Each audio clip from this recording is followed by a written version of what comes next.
Türkmen edebiyatı asmanının yalqımlı yıldızı ve Türkmen edebiyatının asas ve bunyadını koyan büyük şair ve elşunas Mahtumquli Firaghi. Türkmen edebiyat bağının 12.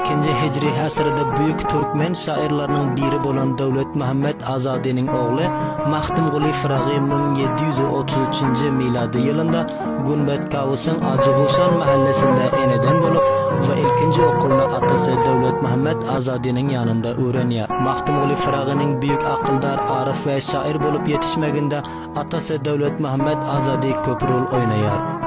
Mahtumquli 9 yaşına girende Hacı Kuşanın mekteplerinin birinde okulunu başlıyor.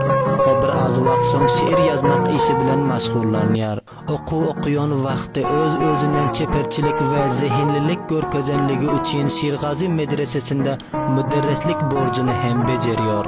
Türkmen halkının şairi, halkın döreden dastanları ve hem de rivayetlerine il ulusa düşünükli dilde hem halk aydınlarının ahanginde yazmağı başarıptır.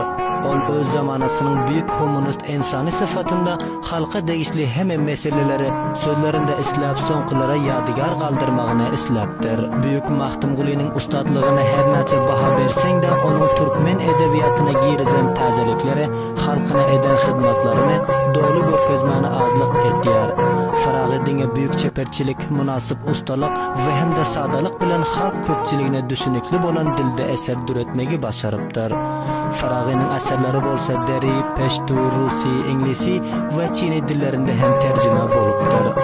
Firaghi 1790 miladi yılda Abbasari çeşmesinin qırası sonqu dağlarının damanalarında dünyadan göz yumuptur. Mahtumquli Firaghi büyük humanist şair bolup irman harman gece gündüz işleptir ve öz Türkmen halkına elinden gelen hizmetini edip ölmez yetmez eserleri düredip ve şödüp dünya edebiyatının eksilmez hazinasına öz goşandığını goşuptur.